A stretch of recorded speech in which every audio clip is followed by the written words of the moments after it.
So welcome to Universal God Message of Peace. And I am Lee Weissman, and this is Lali Tanzer. And today we're going to be talking about being a peacemaker. What does it mean to be a peacemaker? And I want to start out.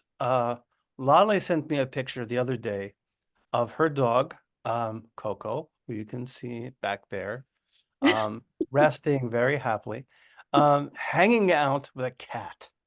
Okay, hanging out with the cat.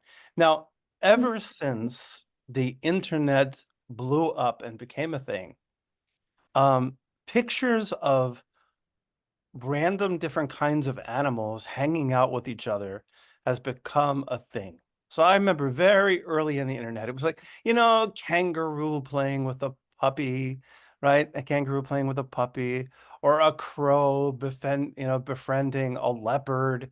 And and these were always, from the very beginning of the internet, the most popular videos, right? The most popular videos was, and the weirder the combinations, it's an aardvark, the aardvark, falls in love with the anteater, right? That everybody loved that. That was amazing, right? And the weirder the combination, right? Or the weirder the combination, the better the elephant, who's got a best friend who's a mouse, and everybody loves those things. And I think, why is it that people love those things?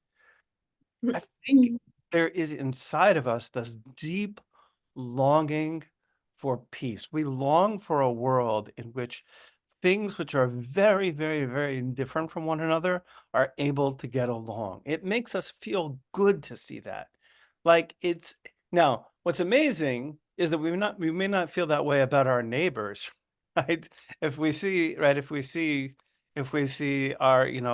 see this kind of person talking to this kind of person, right? That makes us much more nervous than seeing the dog and the cat playing together. And I don't know why that is. That's a very good question. But I feel like we have that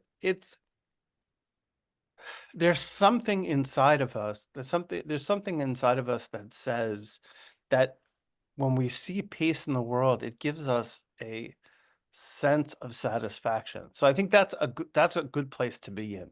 A good place to begin is the idea that, like, the world is nicer when dogs and cats are able to play together. The world just feels like a nicer place, right? When puppies are climbing into the pouches of kangaroos, you know, that's just a that just makes the world a better place. We know that. So that's my big start. Okay. So my big start is, yeah, that's it. And thank you, Coco, for helping out with that. Great introduction, Rabbi. So, how do you think that us humans can make peace? It's a big question, isn't it, with each other? And how Well, can we be? And how can we find peace within ourselves? And how can we become peacemakers? I think you got the order right. I think the first thing is to have a certain kind of peace with yourself. Rabbi Nachman of Breslov said something very, very interesting. He said that all conflict is the same. He says the wars that take place between nations, the the conflicts that happen within communities, the conflicts that happen within people's homes, and he said ultimately the conflicts that happen inside of a person are Mhm. all really the same, right? It's a conflict. And if you don't resolve the conflicts inside of yourself, then you're going to project those conflicts outside of yourself.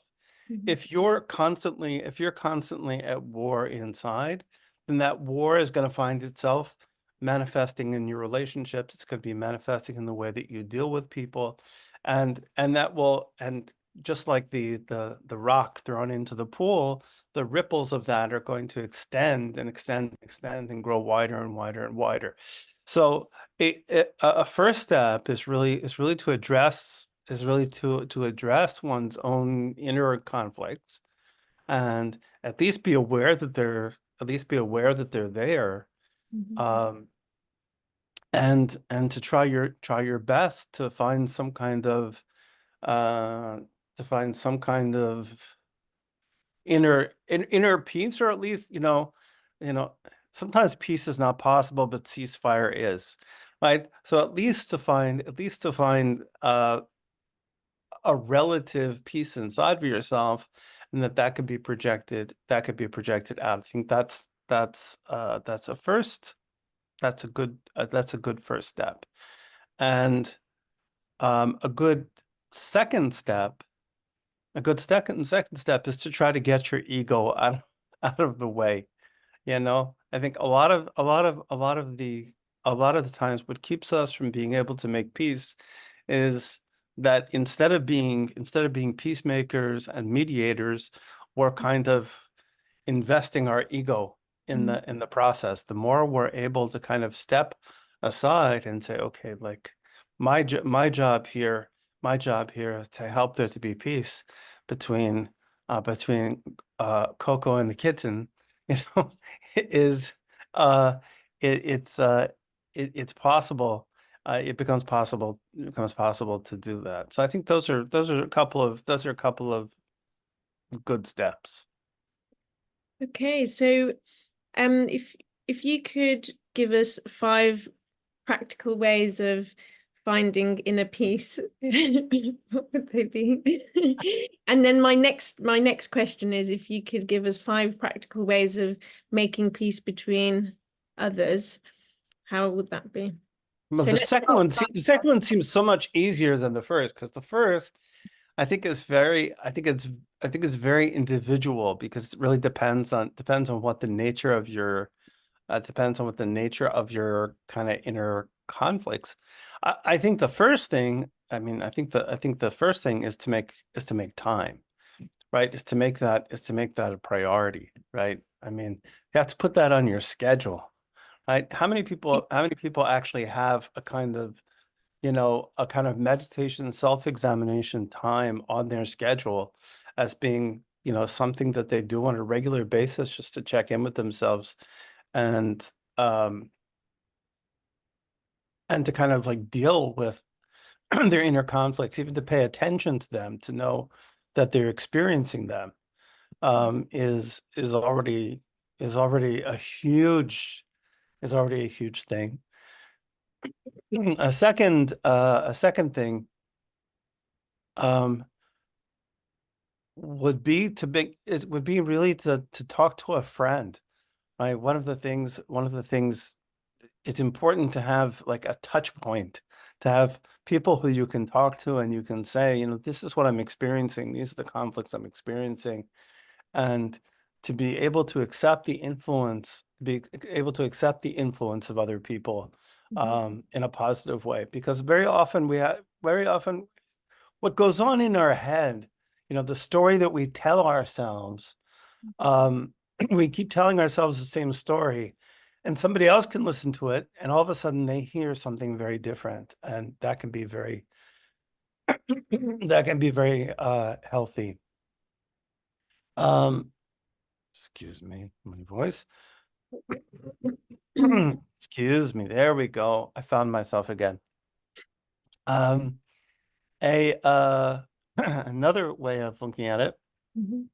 another way of finding inner peace, is to get away from to get up and above a situation. I find sometimes, even physically, I climb up on top of something, right? It could be anything: go on top of a building, go on top of a mountain, go on top of something, and look down and see see how the parts of things fit together. And sometimes you're so inside of a conflict Mhm. that you can't see its patterns. You can't see how it works together. So you have to get yourself up above it, right? And sometimes that means really just physically even getting yourself to a place where you can sort of like get a little bit of solitude and be away from it. So that's only four. So I'll just stick with those four. Making peace with other people. I think shutting up is always important, right? And listening. Um, very often we don't hear someone else's story. We don't hear someone else's story because we're busy telling ourselves our own stories. Mhm. You know, when you have two people and have a conflict, right? There are usually two very different ways of seeing the situation. And our tendency is to try to figure out which one is right. Right. Mhm. And people will do that to you, right? Let's say you have two people who are having a dispute, right? And one of them says to you, hey, he says this, you say, tell me, who's right? Mhm. Right? That's what they're demanding of you, right? That's demanding of you. Now, I can guarantee you that if you say, you know what, having listened to both of you, I have decided you are right. Right? I can guarantee you that you have not made peace. Mhm. Okay? All you've done, now what you've done is you've just shifted you just shifted the terms of the lack of peace. That's all you've done, Mhm. right? So the best thing that you can do is to model, right, what it means to be an active and reflective listener, right? To listen to another person, to demonstrate that you're listening. So when somebody says to you, um, you know, when when he does this, when he does this, I feel like, and you're saying, okay, we feel like what? And yet Mhm. have the person express their feeling. Make sure that the other person actually hears what the person is saying and repeats what they're saying, and allow people and facilitate people to be able to hear each other, and also and to realize to help people realize that really we live in different worlds. Okay, so there's here, I'm Lee, you're Lolly. Okay, so there's Lee land and there's Lolly land. Right? And Leland and Lollyland, they probably have some similarities, but there are probably some differences, right? Which makes perfect sense because Lee grew up in the United States, Lee grew up Jewish, Lolly grew up in the UK, Lolly grew up Turkish parents, right? We grew up in very different circumstances. Our worlds are going to be very different. So when I'm talking to Lolly, I am now entering into Lolly land. Okay. Lolly. I'm walking into Lollyland. I'm a guest. Okay. I'm a guest in Lollyland. And as a guest in Lollyland, right? If I walk into your house, right? The first thing I do is I don't tell you to rearrange your furniture. Right? I don't walk into your house and go, hey, I don't like your couch there. Move your couch over here. No. I don't do that, right? I sit down on your couch. I say, oh, this is really nice. It's beautiful. I relax. Okay. And I experience the hospitality and I experience the beauties of being in Lolly Land. Okay. And if you come to my house, right? If you come into my world, you experience the beauties of coming into Leland, right? Mhm. And you don't rearrange my furniture, you don't move my pictures, right? And maybe later you do, right? Maybe later you go, oh, that picture would look okay, and okay, that's possible, okay. Yeah. But we recognize that our worlds are different, and that they have there's different rules. Every house has different rule. Every world has different rule. And we see things very different ways. And simply acknowledging that you are not me and I am not you, right? Because a lot of times that's what an argument is about. A lot of times when people are not at peace with each other, it's simply because, well, if I were you, well, you're Mhm. not me, right? And if it's as simple as that. If I were you, this is how I would respond. Well, that would make perfect sense. If I were you, I would respond the same way, but I happen not to be you, Mhm. right?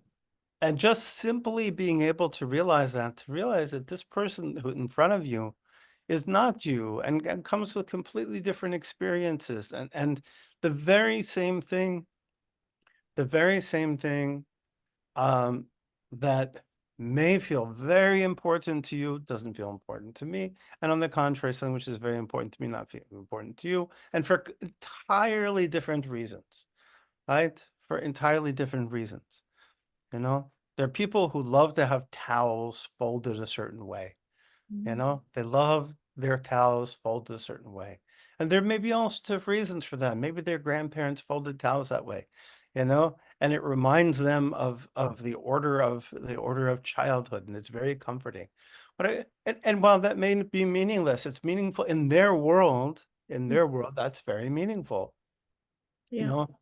So to be respectful of other people's worlds, to understand that other people are not you, um, and to be a peacemaker is also to model that behavior um, in your interpersonal relations, and realize that other people are not you, and enjoy being in the worlds of other people, and being a good guest and being a good host. Yeah, it's all very, very beautiful. And ideally, yes, if we could all respect each other and respect each other's cultures and differences and different, rituals and laws and things, that would be amazing. But what if you share the same space with somebody who is breaking the law, Yeah. and what do you do then? So obviously you can't if you respect everybody so much, then if you don't sort of enjoin justice, and if you don't forbid evil and enjoin good, then there will be corruption and oppression in the land. So at what point do you stop respecting the differences and actually say, well, actually there has to be a foundation, there has to be, or all of this diversity is beautiful if it's within the Right, the, the limits of what's sort of allowed, if you like. right. um so, and different lands have different laws. Um, and it's important, obviously, to abide by the law of the land. But obviously, from an Abrahamic perspective, we believe that there's, like seven Noahide laws, if you like, or, Mhm. there's there's the big bad things that you don't do, and then there's the big good Mhm. things that we try to do if we can. So, and ultimately it comes down to, I guess, not doing to others what you don't like to be done to yourself, and treating others how you want to be treated. Not in the sense that, I like to fold my towels this way, so therefore you should. But Yes. I like to, let's say, um, I like to be forgiven, so therefore I will be forgiving. I like to Mhm. be appreciated, so therefore I will appreciate others. I like it when people are patient with me when I'm difficult. So Mhm. I should strive to be patient with other people. I like it when people see the good in me, so I should strive to see the good in others. I don't like it when I'm somebody's rude to me or mocks me or, Mhm. slanders me or gossips about me, thinks bad of me. So I shouldn't do that to other people. So, I mean, this is ultimately, I think, from my understanding, what it comes down to. But Well, the good news is you're right. The good news is we have been blessed with self-consciousness, right? Which means that we know all the things that we don't like, and we know the things that we do like, and we know. And so the formula for treating people well is actually pretty simple, right? It really is as simple as to do for other people what you want them to do for you, and not to do the things that you don't want. It is actually that simple. As far as the first question is concerned, I think that like a basic commitment to morality is really important. And the goal of peacemaking should always be to make a better world. Not so peace is a very good thing usually, okay? But there are times when in order to create a better world, we also need conflict. Right? There's a time when we do have to speak up. And if there's something which is immoral, there's something which is dangerous, right? Then we can't be accepting, and we have to speak up. Now, how we speak up Hmm. is not only is important for a number of respects. One, it's important for because it's going to it, the way we speak up changes who we are. It also changes the outcome. You know, if we speak up in a way that's respectful and full and full of love and for good intention and with the purpose of building the world and not breaking the world, I think we're much more likely to have positive results. Hmm. Right? If our goal is to build up um, you know, in the ethical vision of the Abrahamic faiths, then the way that we approach that is going to be absolutely essential to the outcome. There's no difference between the method and the outcome. The the method has a huge impact I think on the outcome. You So what can't is get the best method? to ethical ends through unethical means. So if you could give five practical ways of doing that. You know, I love these five practical ways. How do we, so how do we enjoin morality so that they can be peace between ourselves, our creator, ourselves and ourselves with others and between others as well? How can we do that? And you're saying method is important. So what's your Yeah, I think method is important. I think so. One thing, Mhm. um, again, is getting yourself out of the way, right? Meaning, meaning, Ego out of the way?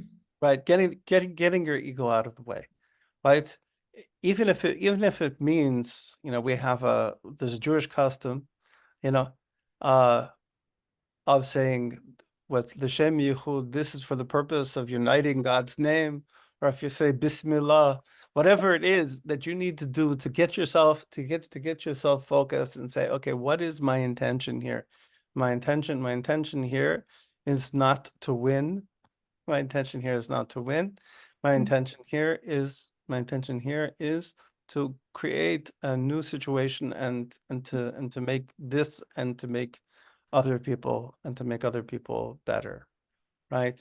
And the second is always to choose gentleness.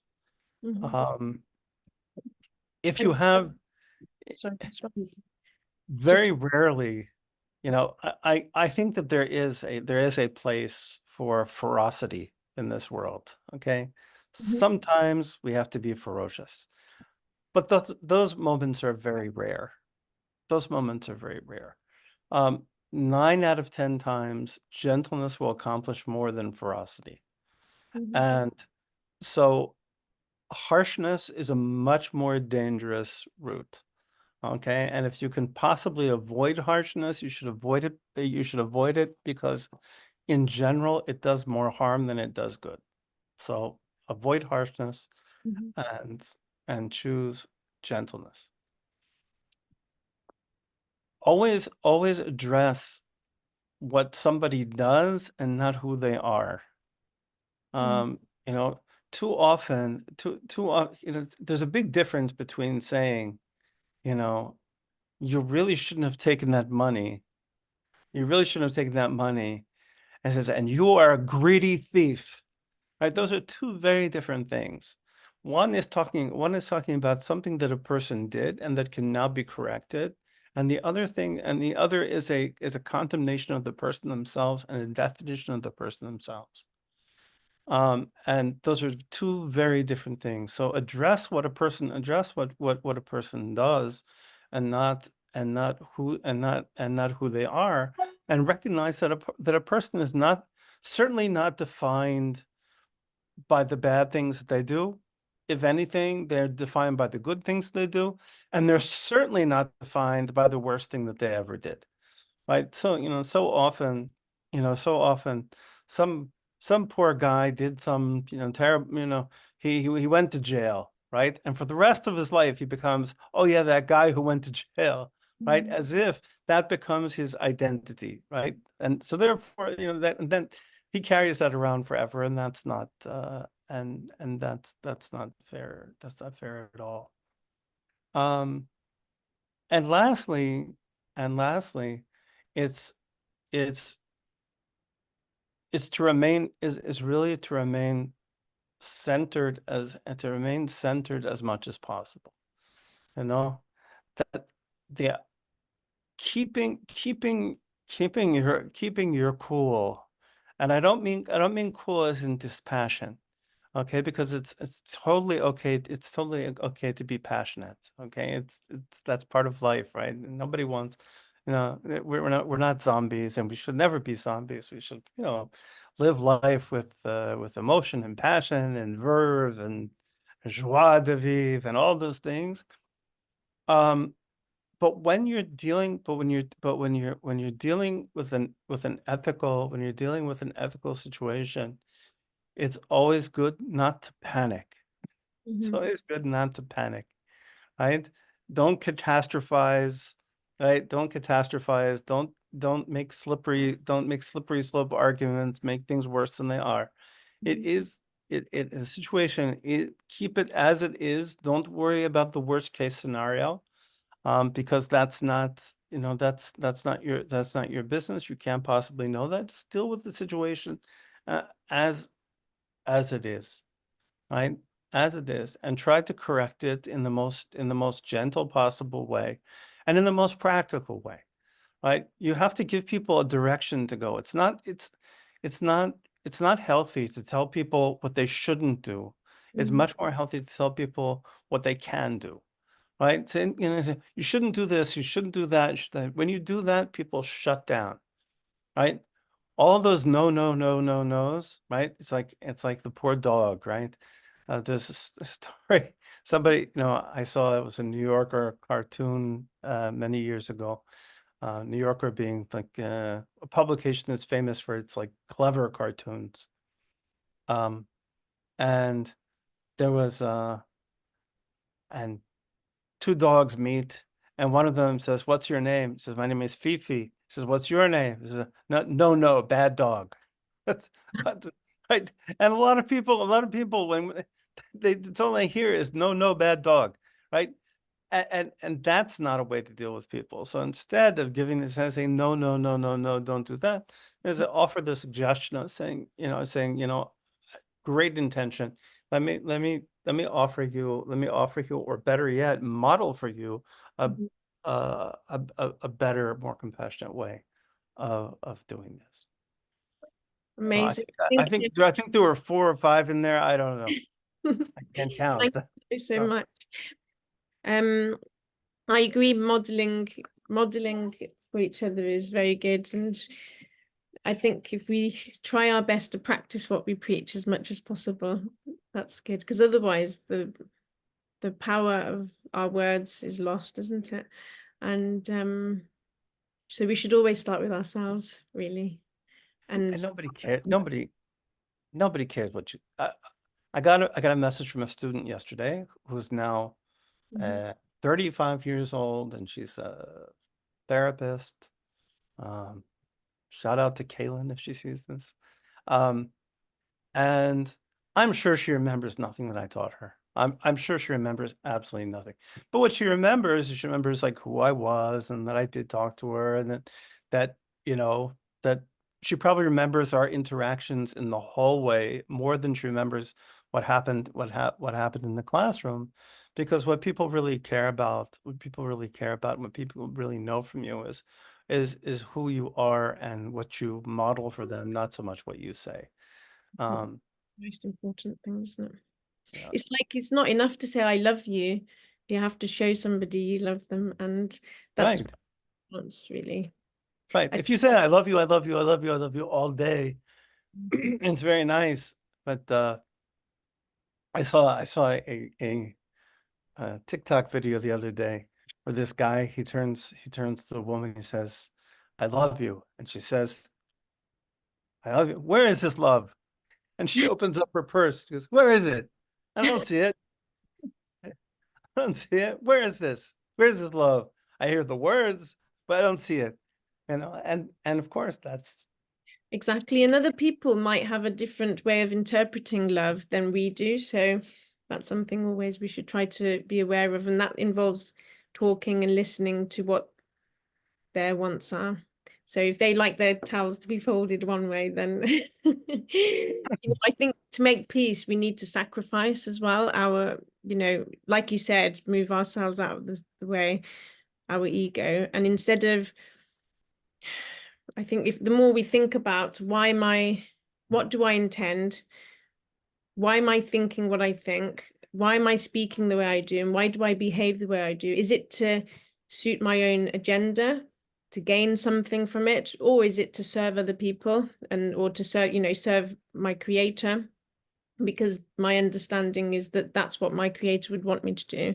So if it's to praise, glorify, and be grateful to our creator, I think if we can all join in that one thing, then I think, it would be a beautiful, beautiful thing, really. I think you just hit on something very important also, and that is that, to make peace, very often you have to give up something. Yes, You it know? involves sacrificing what you love in order to help Yeah, some. It yeah. involves sacrifice. Without sacrifice, I don't think we can do it. And everybody has something they can sacrifice, whether it's, because we've all been granted different gifts, blessing, talents. We can all use it in a way to help another human being. And by especially with the intention, especially if our intention is to please our creator, then I think that's it really, isn't it? If our intention is in that place and because we love our creator and we love for others what we love for ourselves, so we're willing to sacrifice even in order to help somebody else, then yeah, if everybody did that, nobody would be deficient in anything because we'd all be feeding each other rather than trying to feed ourselves. And that nobody would go hungry. It's a more pleasant way of doing it, isn't it? And to bring us and to bring us full circle, if kangaroos can do it with puppies, and if Coco, I don't know if she's there anymore, if Coco can do it with the Siamese cat around the corner, right? And if bunnies, right, if bunnies can live with dogs, right, it should be possible for us, possible for us to sacrifice for each other and to be able to live in a little bit, just a little bit more peace. So I'm going to ask everybody to this week to try to be a little bit more of a peacemaker in their own home, in their own home, in their own community, wherever they are. You have your own little you have your own little piece of the great quilt, right? We're all part of We the all great need quilt. You have your own piece. we all So need each other, and the opposites need each other. So we can't have black without white. We can't have light without darkness. We can't. We can have it if God wills, but we wouldn't be able to really appreciate the beauty of love and kindness and forgiveness and all of these things if we didn't experience the opposite. So even in the opposite of the harshest of, you know, most evil of places, one might think, even there's a higher purpose to it. So if we can try and seek that wisdom and then use it to transform our ego, that would be brilliant, I think. If we okay. well, So this week, be brilliant, everybody. yes, let's always I think the one last thing, sorry. I making peace, I believe, is in the power of our speech. And it's so important to, as you said, to listen to each other, to try and empathize with each other. Um, but let's make it our intention to reconcile one another. And instead of causing division for our own gain, let's make it our intention to, make peace between others, because then we can find peace within ourselves and vice versa. Let's make it our intention to think good of each other, not to gossip, not to backbite, not to slander, not to mock or belittle one another. Let's see the good in each other. And, because underneath all of our prickles or, thorns, there is a rose. There is there is beauty within everything. So let's try and see that beauty within each other. There we go. Amen. Lovely to see you. Thank you so, so much. My God pleasure. bless. And shalom. Thank you, everybody, for watching. Peace be with you all. Yeah.